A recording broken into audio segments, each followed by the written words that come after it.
নমস্কাৰ বন্ধুসকল, কি খবৰ আপোনালোকৰ? আশা কৰোঁ সকলোৱে ভালে আছে। আজি আকৌ এটা নতুন ভিডিঅ'ৰ সৈতে আপোনালোক সকলোকে স্বাগতম জনাইছোঁ। এয়া বেগ চেগ লৈ ওলাইছোঁ ঘৰলৈকে বুলি। মানে আপোনালোকেতো সদায় দেখি আহিছিল যে গুৱাহাটীৰ পৰা মানকাছাৰলৈ যাত্ৰা, আজি ধুবুৰীৰ পৰা মঙলদৈলৈ যাত্ৰা কৰিম। গতিকে গোটেই ভিডিঅ'টো আপোনালোকে চাই থাকিব বুলি আশা কৰিলোঁ। ফাইনেলি আহি গ'ল আমি যাবলগীয়া গাড়ীখন। গতিকে আমি এইখন গাড়ীত উঠিয়ে এতিয়া মঙলদৈলৈকে যাত্ৰা কৰিম। আপোনালোকে গোটেই ভিডিঅ'টো চাই থাকিব।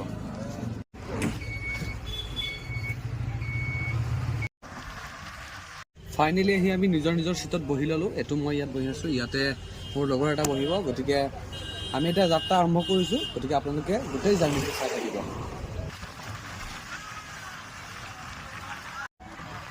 এতিয়া মোৰ লগত আহি কিনে দীপাংকৰ ভাইও আহি পালে। আমি এতিয়া গৈ আছোঁ আৰু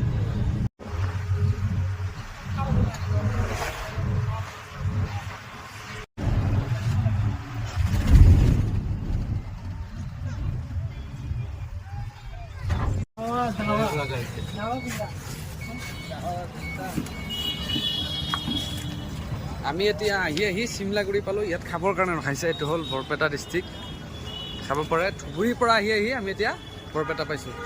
এইফালে দীপাংকৰ ভাই আৰু এইফালে মই। এতিয়া আমি আহি উঠি চিমলাগুৰি হোটেল এখনত ৰখিছোঁ খাবৰ কাৰণে। এইফালে দীপাংকৰ ভাই বহি আছে, এইফালে মই, এখন হোটেল। এতিয়া খাই লৈ উঠি কিনে আমি আকৌ পুনৰ যাত্ৰা আৰম্ভ কৰিম ইয়াৰ পৰা। পৰঠা গাইজ, পৰঠাটো খাই লওঁ দেই।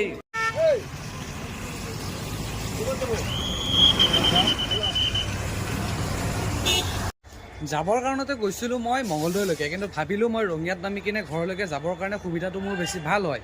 তাৰপিছত ৰঙিয়ালৈকে যাবৰ কাৰণে যাওঁতে যিটো দেখিলোঁ যে ট্ৰেইনখনে মিছ হৈ থাকিলে। এতিয়া আকৌ ইয়াতে আৰু 2-3 ঘণ্টা বেছিকৈ ৰখিব লাগিব। চাওকচোন কিমান কষ্ট হয়। এনেহে কষ্ট হৈছে। 7-8 ঘণ্টা গাড়ীত আহিছোঁ, তাৰপিছত আকৌ এনেকুৱা এটা গতি। এতিয়া চাওক, এয়া ৰঙিয়া ষ্টেচন, ইয়াতে ৰখি আছোঁ আমি। এতিয়া 6:20 গাড়ী আছে। এতিয়া চাগে 4:30 মানহে বাজিল।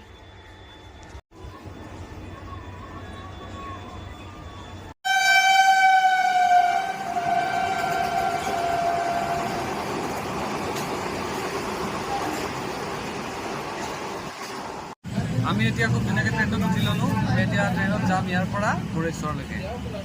আমি এতিয়া সেই গোৰেশ্বৰ নাহিলোঁ। বহুত ভাগৰে জোগৰে আহি ফাইনেলি ঘৰটো পূৰা দিনটোৰ মূৰত আহি পালোঁ। গতিকে ইমান ভাগৰে জোগৰেও আপোনালোকৰ কাৰণে ভিডিঅ'বিলাক বনাই আছোঁ। গতিকে আপোনালোকে ভিডিঅ'বিলাকত মৰম দিলে ভাল লাগিব। গতিকে এতিয়াৰ পৰা মোৰ গাঁৱৰ ঘৰৰ পৰা ভিডিঅ' আপোনালোকে পাব। গতিকে আজিলৈ ভিডিঅ'টো ইমানে। Till then, bye bye.